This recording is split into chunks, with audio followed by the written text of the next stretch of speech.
Hey there, welcome to the Posit Data Science Hangout. I'm Libby Heron, and this is a recording of our weekly community call that happens every Thursday at 12 p.m. US Eastern Time. If you are not joining us live, you miss out on the amazing chat that's going on. So find the link in the description where you can add our call to your calendar and come hang out with the most supportive, friendly, and funny data community you'll ever experience. Can't wait to see you there. I am super excited to introduce our guest today. Our guest is Toby Hall, EVP and CIO at Delta Dental of Michigan. Toby, that is a mouthful. I would love it if you could introduce yourself, tell us a little bit about what you do and what you like to do for fun. Sure. I'm excited to be here. My name is Toby Hall. As Libby said, I'm the Executive Vice President and CIO for Delta Dental Plan of Michigan.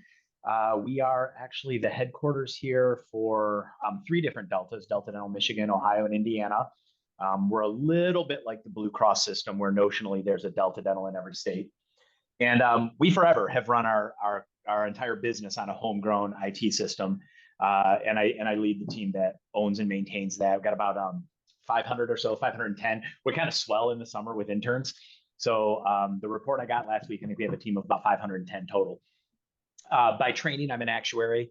That's where I first was exposed to R. Spent the first 20 some years of my career doing actuarial work, many of those as chief actuary for Delta. So excited to be here. And what is something that you like to do for fun? Everybody always forgets that part. Oh, yeah. Oh, good call. So for fun, I have two kiddos, so a lot of time is spent chasing them, going to their different sporting events and school events, reading and ironically staying up on R. Still do a lot of R coding, just hobbyist on the side. Oh, as do we all. Yeah. Well, it's wonderful to have you. I will Yeah. remind everybody really quickly for anybody who just popped in because the waiting room is still going. Hey, waiting room people who just came in, welcome. You can ask questions in Slido for Toby today. So my first question is usually always a context building question that'll help us ask questions.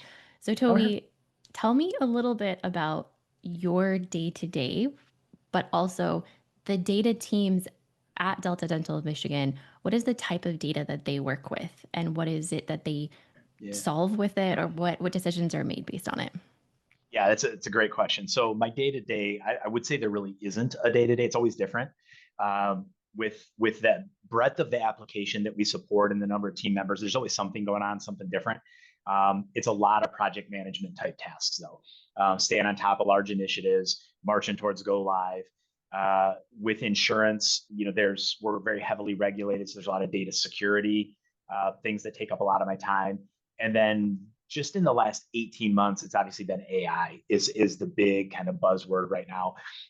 Trying to understand how we're using it. Should we be using it? What's an appropriate use of AI? A lot of work there. Uh, one of the teams, and this gets into the second half of your question, one of the teams that reports up to me is our data science team. And I saw earlier Shika Mohindra, our principal data scientist, joined, and she had IM'd me earlier that she was going to join. So at some point, Shika, I may have to ask you to come off mute. You may have to bail me out on some questions. Um, but with that being said, we stood up a data science team a few years ago. It's a team that economically you have to be at a certain scale for it to make sense. Data scientists, to do it right, you need a balanced team, domain experts, some more, I would say, like statistics, modeling experts, some technology experts. It's really hard to find that one unicorn person or small team that can do it. So you really, to enter that and do it well, data science, you need a critical mass of team, 4, 5, 6 people. You can't do it with two. It's probably not going to work.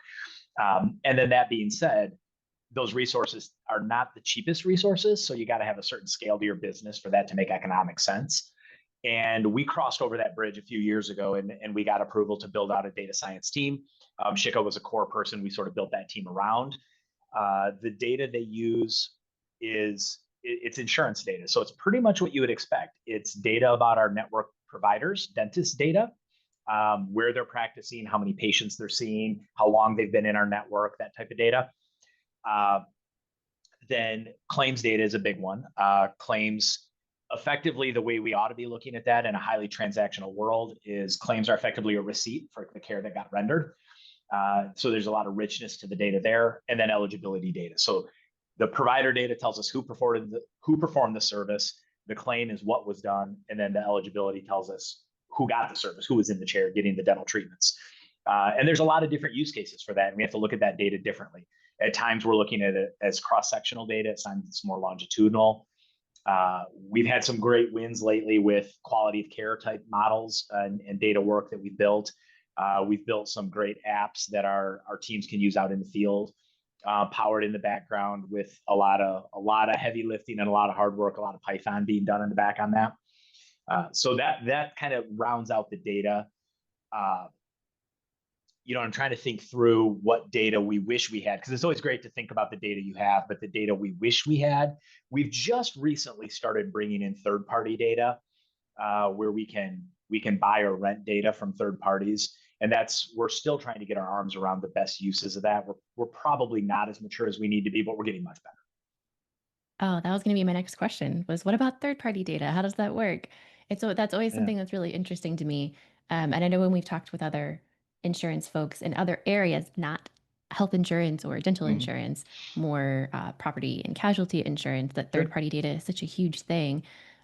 But I don't know what that looks like when you're talking about Yeah. health and when you're talking about dentistry. Yeah, so third party data in PNC you're right, it's super valuable. Data from the U.S. flood surveys, that type of thing, and that's obviously going to be a huge thing for PNC actuaries. When we think third party data in our world, it's honestly more around how can we get a more full picture of provider behavior, and we're really looking for either end of the curve. Frankly, we have an obligation, a moral obligation, to be looking out for fraud, waste, and abuse. So we're looking at that, and that is a tiny fraction of the dentistry going on out there. The other end of the curve, though, what are those dentists that are providing just excellent care, excellent patterns of behavior, conservative dentistry? They're keeping their patients healthy for the long term. Those are the dentists we want to look at. We want to reward those dentists. And sometimes we're looking at third-party data to do that. There are, I'll zoom in on one side, on the fraud side. We did get data around financial behaviors. And no surprise, you find a dentist that's got tax liens and has filed for bankruptcy and maybe has borrowed money a bunch in the last couple of months. And yeah, that's a dentist we want to take a look at. On the other side, you've got dentists who have gotten awards clinically. Well, we want to know that too. Those are dentists we want to look at on the other end of the bell curve. So we're looking at both ends. Awesome. Well, I have some questions rolling in through Slido. So even though I have some of my own, mine Oh, are going to sure. Let's wait hit it. just a second. So let's go over to a Slido question. Mhm. Arsenis asked a question. Arsenis, I'm going to highlight your question in Slido so everybody can see it. And also, if you are able to unmute, you can ask yours. Awesome. Thanks, Libby. Hi. And thank you, Toby, for joining us. My question is actually really simple. Something that you just said. So you mentioned that you were introduced to R in your kind of studying actuarial and all that, but your team also uses Python for certain things. So I was wondering if you could discuss maybe how you all decide which language to use and for what applications, and maybe how you use them kind of interact, like going from one to the other.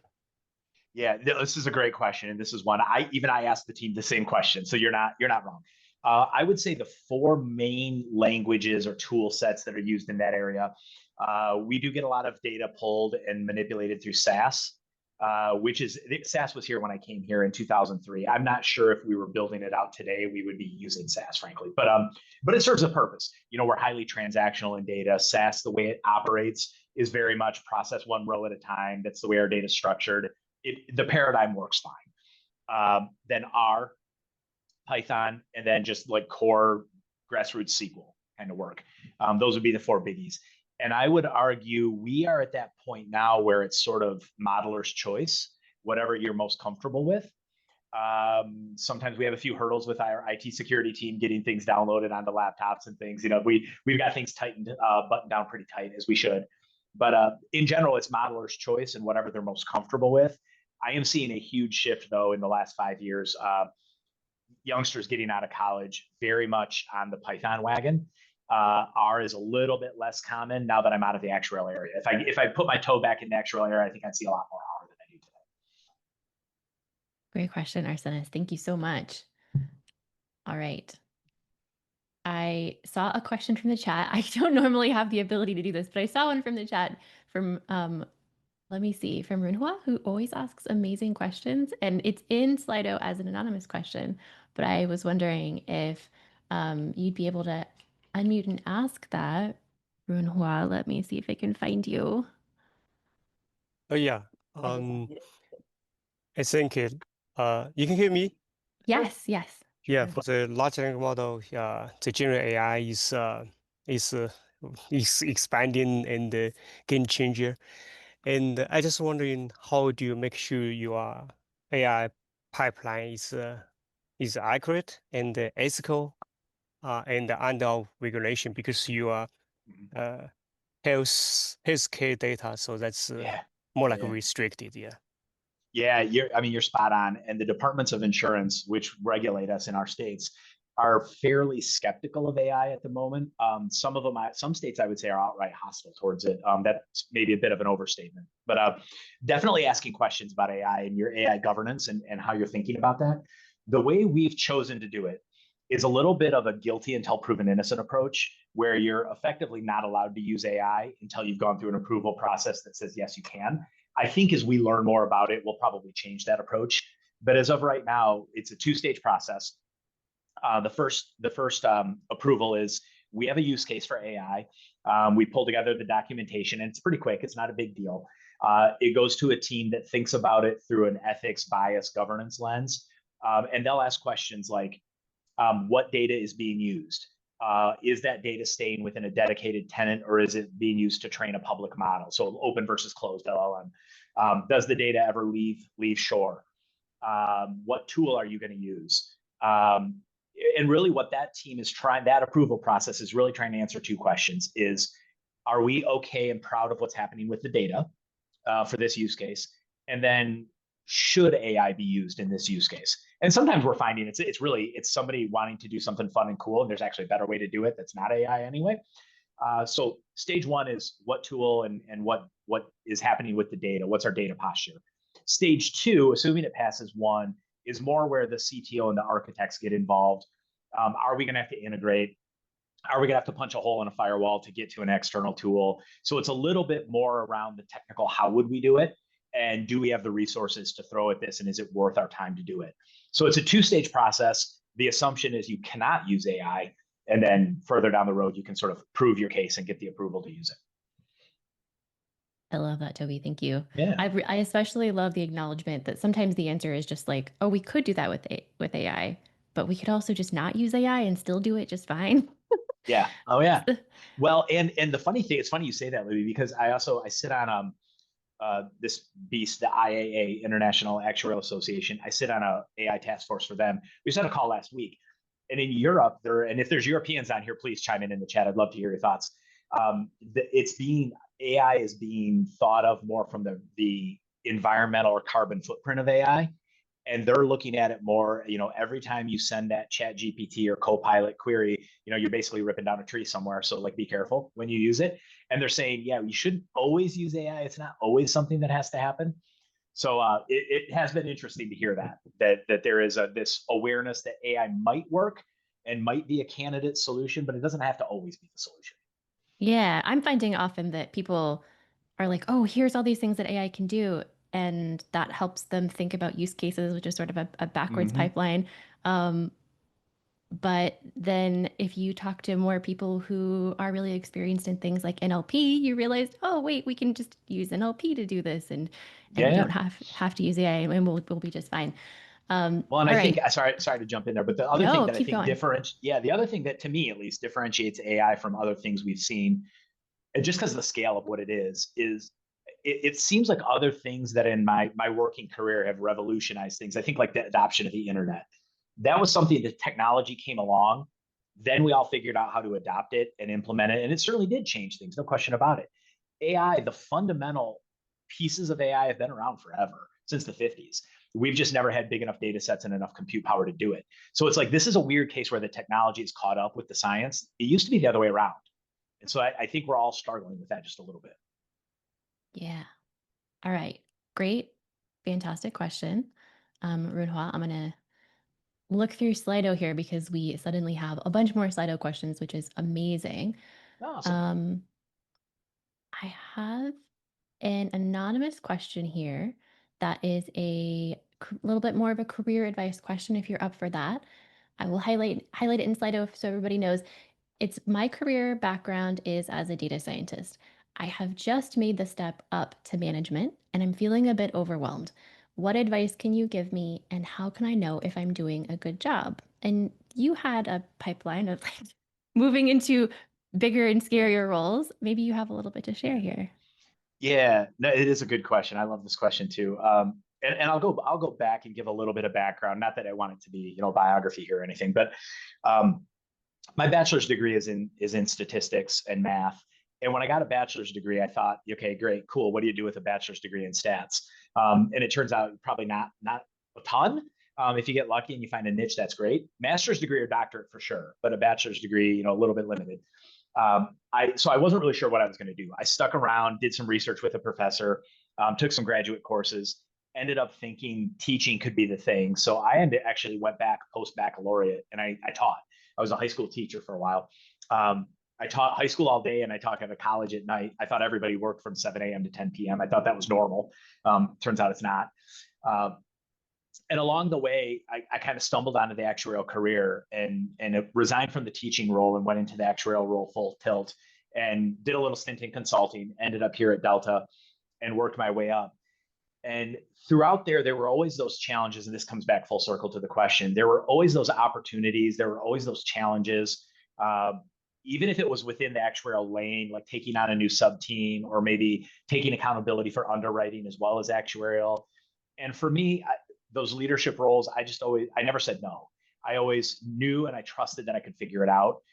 If you think you shouldn't say yes to it until you have it figured out, you'll never say yes to it because newsflash, nobody ever has it figured out. The first time you lead teams, you're going to realize that it's never quite what you think it is. In fact, I have to check myself when people come into my office and say, "Hey, I want to get into management." I have to make sure I take an inquisitive tone. I have to say, "Oh, really? Why?" When in reality, I want to say, "Why? Like, why would you want to do that?" But it is also very incredibly rewarding along the way.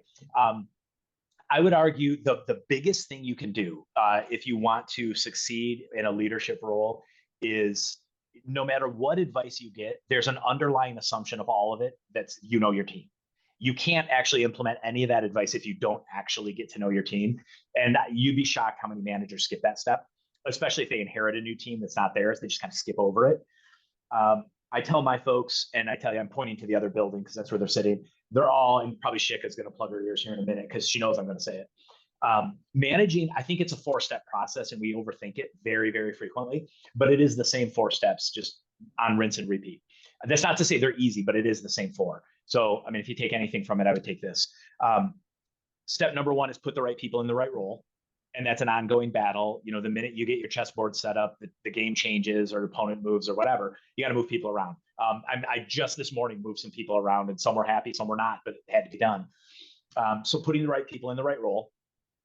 And then as a leader, you have to give them the right vision of what you're trying to accomplish, make sure it's really clear and we're all aligned on what that is and why we're doing it. Give them the right culture to get it done. And then the biggest one, number 4, is get out of their way. And if you've done the first 3, you got the right people, you gave them the right vision, you gave them the right culture, you should be delighted to get out of their way and let them do their thing. They will knock it out of the park every time. If you're not willing to just get out of the way, you probably need to look in the mirror because you either didn't do steps 1 through 3 correctly, could be true, or your ego won't let you get out of the way and you're in there micromanaging when you shouldn't be.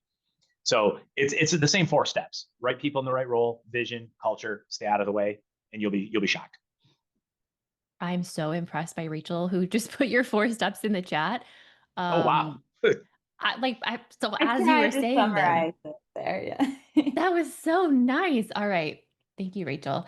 There's a fantastic question. And also, like, anonymous asker, what a good question. Thank you so much. I wish you would put your name on this so I could thank you. If this was you, send me or Rachel a DM in the chat. There is a question from Sarah, which is really right in line with this. It's a great follow-up. She says that she cannot unmute, so I'm going to ask it for her. Cool. And I will also stick it in the chat so everybody can see. It's how do you match the team's skills and interests to projects that are coming down the line? So is leadership receptive to new data science techniques? or products, or do they take some persuading? I think that's kind of two different questions. And I Yeah, I can think it remind is you what too. the second one is. Yeah, it is two different questions, and I'll answer them both. So the first one, how do you put the right people in the right role? That I think again, it comes back. You got to know your team. You got to know their interests. You got to know their skills, strengths, weaknesses. And I'm a firm believer in the stretch assignment that you think they can accomplish and pull off. However, you got to make sure you're not stretching them so much that it's demoralizing. And that really just means you really do have to get to know them and get in there and understand what makes them tick a little bit. Um, and the support along the way is important. Just one little anecdote: we were kicking off a major project a couple years ago, and our normal cadre of leaders were all like way overcommitted. Uh, and so we picked somebody who I thought was a year or two or maybe three away from taking that sort of a leadership role, but we had no choice. We had to let her jump in early, and we did. We brought her in a room, and she said, "Hey, I could do this one of two ways." She laid out two approaches, and she said, "What do you think?" And the minute I looked at her and I said, "No, Maddie, it's not what I think. What do you think? What do you think we ought to be doing here?" She immediately was 12 feet tall. And she walked out of the room. She's like, "I get it. I get what I own this. It's me. I got to run with this." I said, "Exactly." She left the room, and I immediately looked at her boss though, and I said, "Do not let her screw this up, or we're going to ruin her forever." So we've got to support her and make sure she succeeds. The one time she sticks her neck out and says, "I'm going to own this and I'm going to run with it," maybe a year or two early. If she fails, then we've ruined her. We did not. We made sure she was successful. Oh, good. I was going to say, No, wait, no, I need, no. It I ended need well. an It ended update. well. No. It was awful. So I think the first question is those challenge assignments that put people on a path to a career. I'm a firm believer employees need to own their own career development. You as their manager, you support them, you get roadblocks out of their way, but they have to own their own career. This is not for you to do for them. And I think that's true the further up they go. If they're entry level, you got to own a little bit of it. But if the further up, when somebody's been promoted once, twice, three times, you should be owning less and less of the career the whole way along. The second question, though, was management being ready for new techniques.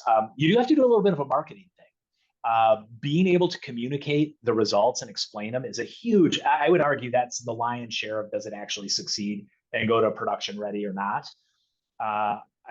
I used to say it with actuaries, I'll say it with data scientists now. I will take a mediocre data scientist with excellent communication skills over an excellent data scientist with mediocre communication skills any day of the week. It really is an internal marketing thing, especially when we're lobbying for dollars and resources. Sometimes you're talking with departments. They're just not, that's not the world they live in. They're not in the data all day. They're not up to date on the latest models or vocabulary. So you do have to do a little bit of a marketing campaign with it. Amazing. Toby, I feel like this is turned into the career advice session that I did not know that I needed. And Rachel put a question in the chat that I would love it if everybody could go hop in and talk about, which is like, what are some tips for leaning into those challenge assignments as the IC, as the individual contributor? And she also asked, how do you identify the challenge assignments? That could be on both sides. Like, how do you know this is the right thing with the stakes that are right to give to somebody? And then how, as an individual contributor, do you say, that's going to be worth stressing myself out for? That's going to be worth the challenge because I really want to do this. Yeah, what we've been successful doing, both in our data science area and in the broader tech area, is taking huge initiatives that we all well understand. They're just mammoth kind of things.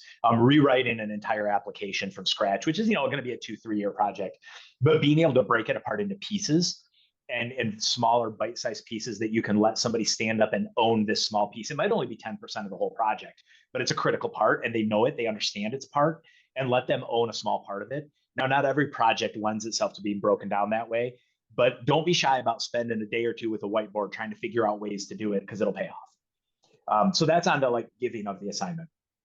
On the receiving of the assignment side, I don't know that I've ever said no to a stretch assignment that was thrown my way. I think you can find the lesson to be learned in pretty much all of them.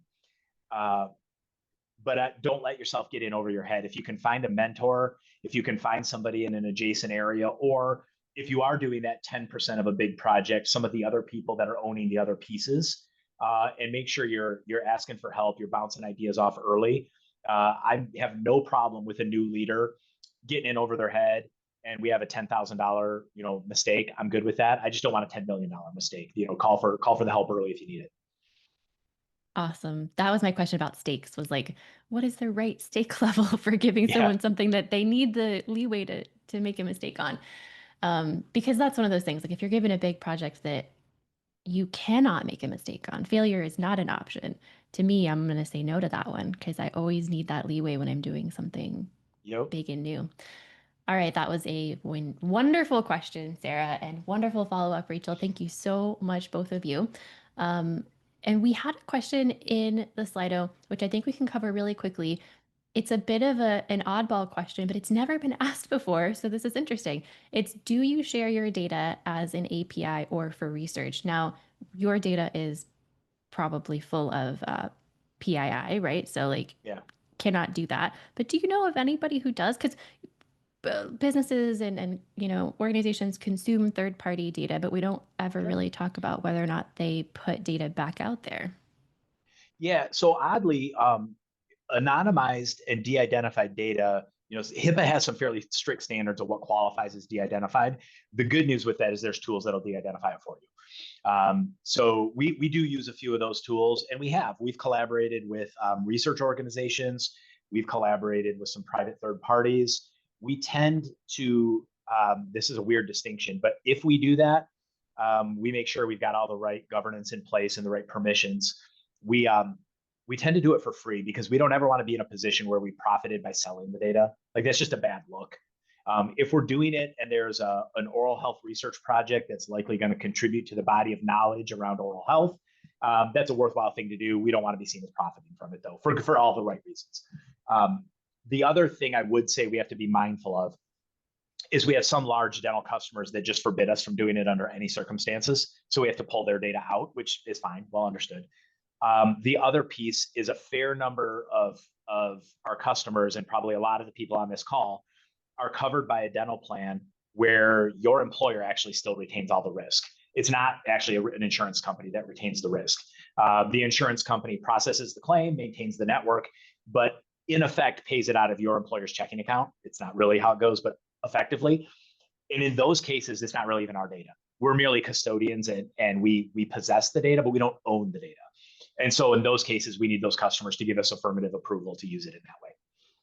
That makes sense. What a great question. That was an It anonymous is. one. Yeah, kudos to you because it's one that has literally never come across. Yeah. And one thing, on that before. data topic, one thing that makes it interesting for us is we have some customers, one of my favorite customers I work with, we have been their dental insurance plan since 1974. And they have long tenured employees, some multi-generational employees. So there are thousands, actually, it's not just like one or two, thousands of people out there that are in their 60s now or 50s that have never had any coverage other than Delta Dental through us for their entire lives. So if you want to ask like what happens in a person's mouth from birth to age 60, we actually have a sample of thousands where we can actually credibly talk about that, this idea of continuously eligible members. And that makes the data pretty fun to play with. Amazing. Toby, Isabella had requested Delta Dental's Tooth Fairy data. Please. We do a study every year, and the Tooth Fairy has gotten outrageously expensive lately. The Delta Dental Plan Association does actually publish a survey every year of what is the going rate for the Tooth Fairy, and it's more than you think. Hilarious. All right, let's move on to a question in Slido from Zach. And Zach has a little asterisk next to his question, which means I will ask it for him. If anybody ever wants to ask a question, but you can't ask it, you always put an asterisk in there, a little note that says, Libby, can you read this? Zach says, when you're looking to add new team members to your team, what are some green flags that stand out beyond the qualification in the job description? Questions are moving around. I'm going to highlight Zach so it doesn't move around for me. So has that changed in recent years? Because the number of applicants has increased and the number of new roles has decreased. And if anybody else has been through the job search in the past couple of years, you know that you go look at a job on LinkedIn and it's been posted for 2 hours and it's got 500 applicants on it, right? And you're like, no. So this is a great question, Zach. It is. It's outstanding. So I would say when we're screening and triaging resumes, particularly in the data science area, what I push the team, and Shika's on the line, she can certainly jump into if she needs to. We look for balance in that team. As I mentioned earlier, data science is such a broad range of skill sets and a broad range of domains that are relevant. We've all seen the Venn diagram of what makes a good data scientist. That's kind of verbally where I'm going. And you're not going to find very many of those unicorns that live right in that sweet spot of overlap. So you're going to have team members that are maybe a little bit stronger on like the ML ops side of things. You're going to have a team member who's maybe a little bit better with data engineering, somebody who's a little more domain knowledge, somebody that's a little more modeling and statistics oriented. And it's about balancing the team. So when there's an opening, it's like, okay, what are we missing? What do we need a little bit more horsepower? Let's triage the resumes and go try to find that gap if there is one. So that would be sort of one. The other piece I would say is kind of what you were just hinting at. The job market is flipped on us, where an opening goes out and we're getting hundreds of resumes. I mean, even for a summer internship, we got like triple digits in terms of resumes. And that's a lot to go through. Yeah. And what I think makes it particularly challenging is there's no barrier to calling yourself a data scientist. I joke, but I don't think I'm far off, where you could have a resume for a position that the person, the candidate, maybe she has a PhD in math and she's done a ton of this work for years and she's super well experienced and she calls herself a data scientist. The next applicant, has a sociology degree, which that's a perfectly fine degree, but took one stats course along the way and they're calling themselves a data scientist. And when you dig in, it's like, well, I can open Excel and I can do save and save as, so I'm a data scientist. And that's not exactly what we're after. So vetting through that can be a tough thing. What I've decided lately, because of that, is the right way to go here, is we're big on interviewing for traits, not skills. Skills, as long as you're somewhat technically inclined, you can pick up the skills along the way. I mean, that's one of the beautiful things about Python, and to maybe a lesser degree R, is it is pretty easy to pick up if you're technically inclined. And things like RStudio make it easy to do. So I would say we're less cranked up about discrete skills, more traits. And by traits, I mean, are you curious? Do you ask good questions? Are you a lifelong learner? How are you going to work in a team? How do you attack a big problem? Do you try to solve it all at one time? And you have that no progress, then at once it all kind of snaps together. Is that your mode of solving it? And that's fine. Or are you break it apart into small pieces and solve it? And we need both. We just need to make sure we're getting the right balance. So we spend a lot of time in the interview and screening process trying to get to those traits rather than discrete skills. My other reason, and this applies more on the application development arm of my job, perhaps, is we found when we were really cranked up about skills, like, do you have the latest Java certifications, those types of things.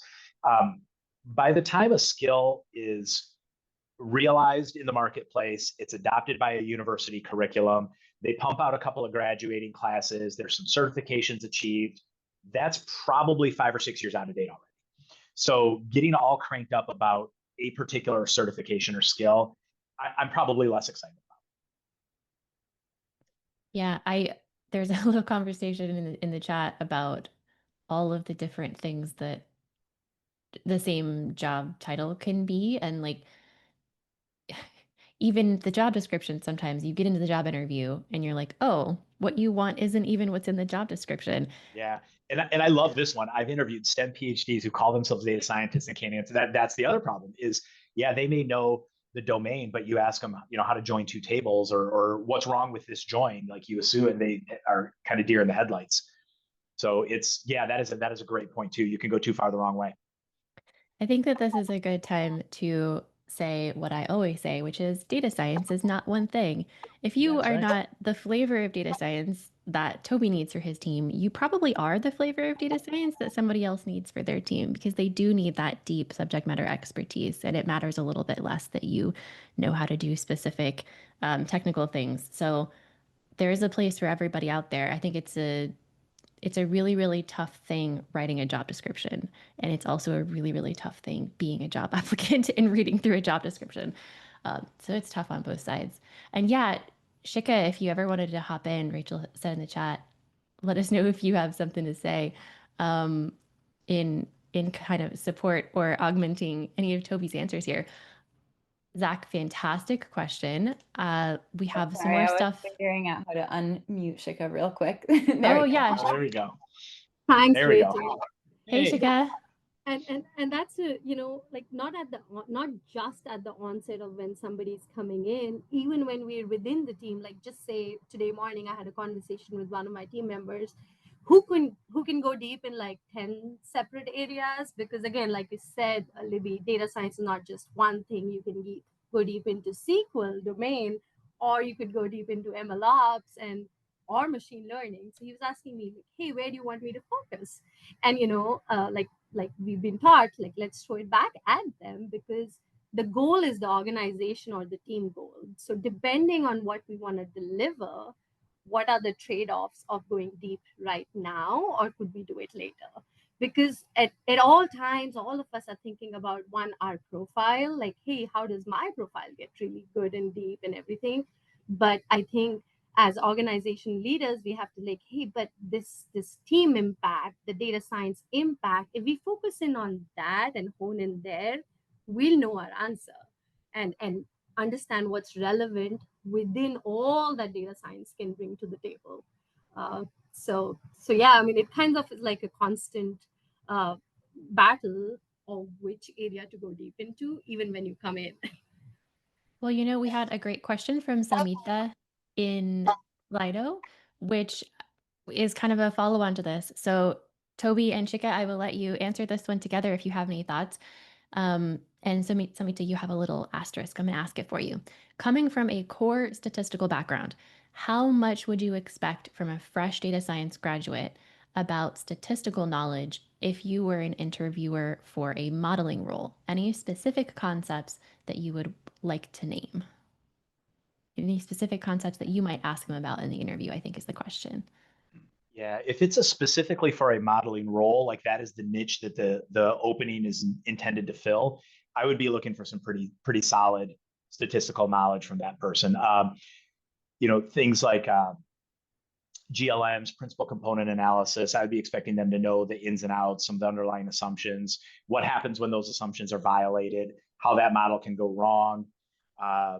Tree-based models, a lot of those types of things would be the core of the interview. If it was a job that had modeling as a component or was modeling adjacent, I probably would back off on a lot of that. But if it is a core modeling job, those are some things I'd be asking for some pretty deep understanding of. All right, awesome. Samita, I hope that was helpful. Thank you for asking that great question. Let's see.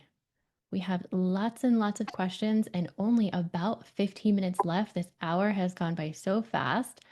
Inger, you had asked a good question. Are you available to unmute and ask that one?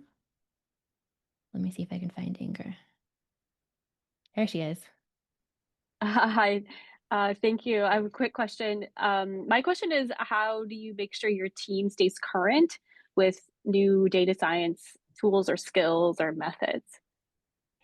Yeah, this is a fantastic question. And I am blessed with a team that's very curious, self-motivated. I get it. It's a great question. It's not something I've had to worry about, though, to be honest. We recruit very curious, intelligent, self-motivated folks on the front end. It kind of takes care of itself, to be honest. That's kind of nice, right? Benefit of Yeah, being and I get it. curious. I'm spoiled in that sense. I'm totally spoiled. I think part of that answer might be people need the space in their day to be able to go sharpen their axe as well. So not overloading people with work can sometimes be helpful. Like if I'm not overloaded with work, then I have the ability to go and investigate new things and learn more. It has to be part of my day. Ingrid, Yeah, thank and you I would for say too that there's a way to rope this back into a prior discussion around those stretch assignments too. If there's a particular skill set where I know that there's something this person needs, they're a little bit lacking in this area. When you see those stretch assignments that would make good use of it, assigning it, marrying it up with the stretch opportunity, here's the issue, and I want you to go solve it using this tool set. Then that kind of is an inherent, it now becomes part of the job, not in addition to the job. Awesome. Okay. Let's see what we can ask here with our few minutes that we have left. How many of these Slido questions can we fit in here? Edward has a good one. Edward Leland, if you are available to ask this one, I'm going to highlight it in Slido so everybody can see it. Let's see if Edward's with us to ask that. Hello. Hey, Hey. Edward. All right. Yeah. Thanks for picking my question. Yeah, I just got one about like building a data science team because I'm a member of like a newish team, and so this is just something I've been mulling over in my head. Like, did you have a ranking of necessary roles that you wanted to hire first, like data engineer versus data scientist or analyst, or maybe a dedicated like reporting staff? And what tools or platforms did you consider essential from day one? So when we first built the data science team, I knew who I wanted to lead it to get it up off the ground. A lot of conversations with that individual. And the short answer, yes, we did know what skill set we were going for, but we also knew during the interview process, if you saw the it and you kind of know it when you see it when you're doing interviews, and it doesn't exactly align, that you're better off bringing the person in anyway and kind of work with it. If maybe that person exemplified your number 3 skill that you were looking for instead of number 1, but they're a really good person and you think they're going to be a good fit, go ahead and take the risk, do it anyway. And we've never been burned by that. I was going to say we've rarely, but I don't think we ever have. That's always been the right move. When you recognize the right talent, even if it's not the perfect person for the role, bring them in anyway. Part of the luxury that we had in that is it wasn't an existing data science team. We were building it from scratch, trying to define what it was going to be. So if we had to pivot what the vision of that team was because of the team we recruited, that was fine. It wasn't like we were trying to fit into an existing structure. So that was a little bit of added flexibility. Now that the team is up and running, I think we're a little more conscious and a little more aware of where there's gaps or where there's a need to backfill. And I think we're perhaps a little bit more rigidly going after a certain skill set. Chika, you're far more in the trenches on the hiring than I am lately. So we want to unmute her. Yep. Okay, you guys can hear me now. Yes, like Toby said, initially we kind of started off as a blank slate, and I do want to mention that, within our culture is like the culture to encourage experimentation. So even if somebody brought in a particular domain experience or a particular experience, we kind of thought about it as this vector diagram that Toby alluded to, that holistically as a team, we've kind of got everything covered. But now as we, as the kind of demand increases, as we're maturing within the organization, we identify another kind of gap. So the new team member, we have to make sure, say statistically, like we have to make sure they know the assumptions of the GLM model, or like a particular domain that I know my next 2 years or 3 years, what my deliverables are. We want to make sure that that person's going to address our gaps. So it started off like as a broad skill sets. Now we getting like, hey, I definitely need this. We've got everything else covered. But there are always, with that said, there will be overlaps, and the core curiosity, excited about learning, getting a win for the team, or like focused on our mission, those still remain, besides the skill sets. Thank you, Shika. All right. Thank you for that amazing question, Edward. Oops, sorry. All right. I have another question here that is from a little bit down in the stacks of our Slido questions, and it's anonymous, but I really want to know the answer to this too. So it is, how much of your background in teaching high school students has spilled over into managing your team? And the reason I'm interested in this is because I love teaching. I steer myself away from management. I'm wondering how those things go together. And also, some of the most wonderful leads I know were statistics teachers in high school as well. Yeah, there is a fair amount of overlap. Motivating a classroom of freshmen to understand algebra and leading a team to tackle a project. There is some overlap. I'm not going to lie. I think a lot of it is the presentation skills. That's been the big thing. I spend a lot of time in front of a classroom. Now it's more a lot of time in front of boards of directors and customers and things. So I think that certainly is useful. Being able to think on your feet. One of the other skills that I think teachers take for granted is they're excellent planners. You're planning out weeks ahead of time and not being rattled when your plan goes off the rails a little bit, which it always will. being able to pivot and adjust when a plan gets in the weeds. That skill set that I picked up in the classroom definitely has been valuable and useful. And then there's always that, every teacher has a little bit there in them that's a bit of a mentor, a little bit of a coach. Talking with kids about what are they going to do after high school, career kind of related things. Those skill sets definitely play over into how I handle and deal with my teams. Absolutely. So who's scarier, a group of teenagers or a boardroom of executives? Oh, that's a great question. I might say the boardroom. I will be honest. The style I had in the classroom, I always used to joke the three populations I had to deal with. The students were the easy ones.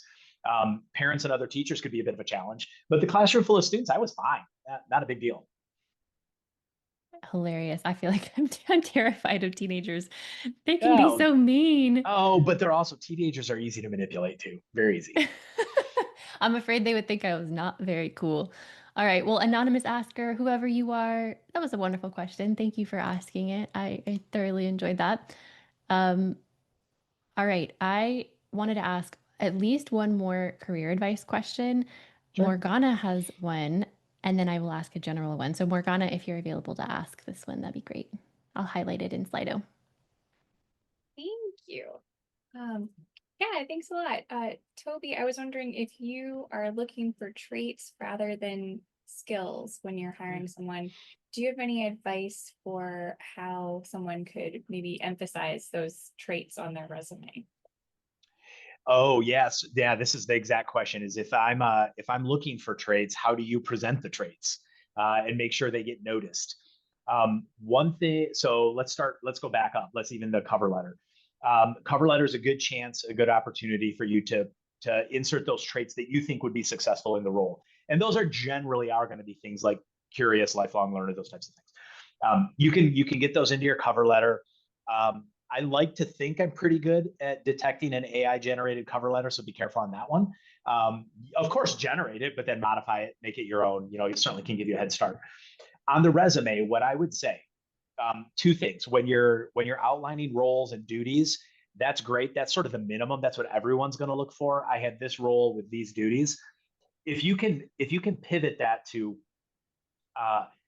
and what did that contribute to the company? I grew enrollment in our product from X to Y in Z months. Like if you can nail that down, that's even better. That'll get the readers, certainly get HR's attention. It'll get the reader's attention. And then what specifically you contributed to it. And that's where you can weave in some of those traits that you think they may be after. Exactly what was your role in that? Because I can be honest too, during the interview, if you put hard quantitative things, we grew from X to Y, the first thing I'm going to ask is what was your part in that? What part did you role play in that role? And I want to hear that it was a team effort, but I also want to hear that there is a piece that you owned and you contributed to in some sort of a unique way. And just putting that straightforward in the resume is probably the best way to do it. That's very interesting. I feel like I hear different things from recruiters versus people when I do interviews. A lot of times when I see recruiters, they want either like a really long resume that has everything that you've ever done so they can find everything, or else something that is just very, very bare bullet points. And it sounds like you kind of need more information about each task. Yeah, I would err on the longer side. Yeah. Yep. I wouldn't feel the need to get it down to one page. If you've got 2-3 pages worth of worthwhile accomplishments, I don't think that's a problem. Thank you so much. I appreciate your advice. Yeah, you bet. Thank you, Morgana. Morgana, you always ask amazing questions. And also, if everybody follows Morgana on LinkedIn, lately she's been posting like an update right after the Hangout, which is so amazing and like full of like little tidbits that she remembered. Yeah. So we'll see what Toby quotes make it into Morgana's LinkedIn post. Okay. Let's spend our last 5 minutes here. I want to ask a general career advice question, Toby. Like, do you have a piece of career advice that has either really, really helped you or that you try to give to everybody? Yeah, just a generic piece, or can I have a couple? Oh, absolutely. Yeah. Whatever's So I would say, to you. Yeah. Okay, I'll give you 3. One I would say is when new challenges come your way, I know early on you want to be careful not to overload yourself with work because you want to do good quality work. But when challenges come your way, be very careful saying no to challenges. That creates a an impression and a brand for yourself that may not be great. So be careful saying no. Obviously work with your manager and figure out when that does make sense, because it will. I mean, there are times where you've got more than enough work and saying no is the right thing. But I would be nervous about that early on. I would also, number two, would be when you build your network, which everyone will tell you to do, it's not a transaction. Make sure you're built. I would rather you build 3 or 4 deep, lasting relationships than 12 or 15 transactional ones. If you take I call it the punch card approach. If I'm new to the company, I have to have lunch with somebody from accounting, and then you get a punch in your card. Then I have to meet with somebody in HR. It's going to feel very transactional. The person on the other side of that lunch is going to see it for what it is. So I would say rather than 10 or 15 surface level, I had to get a punch card filled out relationships, 3 or 4 deeper ones will probably outperform any day of the week. And then the third one, which sounds very cliche, but it's shocking how many people don't do it, is the continuous learning. Just the fact that you're all on this Hangout tells me that's not a concern with the folks here. But and it doesn't mean you have to spend 3 hours a day doing anything. 10, 20 minutes a day done consistently over months and months will yield incredible results. It's like compound interest for the brain. So I would say that continuous learning, just because you get the diploma, just because you get the job, does not mean that challenge is over. Yeah, that's true. I do Tidy Tuesday / Pidy Tuesday every week. No, love it. And nothing will force you to learn something new or refresh yourself every single week, like working on something. Like I get together with friends, we get on Zoom and we work on it. And every single week the data is different. And every single week I force myself to like refresh on something different or push myself. It's not even about the data set. It's about like what skill. This week I was like, all right, we're going to refresh on fuzzy matching. And, within an hour, refresh on something that I hadn't done since grad school. So highly recommend Tidy Tuesday, y'all. Somewhere Hadley Wickham is very proud of you and very happy to hear that. Well, Yomi had asked, like, how can I join Tidy Tuesday? Tidy Tuesday is whatever you want it to be. The Tidy Tuesday GitHub repo is a repo that's full of hundreds of data sets. A new one is added every week. You can access this data in R, Python, Julia, whatever. They're just CSV files. And then the whole thing of this is that it's a social thing. Like, go post on Blue Sky, LinkedIn, whatever you found. It doesn't have to be a visualization, but often it is. This week I posted a table of results that I got from my fuzzy matching, and I posted my fuzzy matching code, my little function that I had written. So it's whatever you want it to be. All right. Awesome. Thank you, Toby. Thanks for letting me plug Tidy Tuesday. It was so wonderful hanging out with you today. Thank you for all of your wisdom that you shared with us. Everybody, if you would like to save the chat, you can go click the 3 dots in the top of your chat and click Save Chat. That will help you keep the resources that we all talked about today. But everybody say thank you for hanging out with us, Toby, and we'll see you next week where we're going to be talking with Keith McNulty at McKinsey. I want to do a shout out to say, if you have some people analytics folks across your team, I think next Thursday's Hangout will be especially interesting to them with Keith McNulty as well. And I also want to say thank you to Shika for jumping in here as well. Yeah. Too. Yay, Shika, thank you so much. Toby, thank you. I hope you have a wonderful day. Thanks.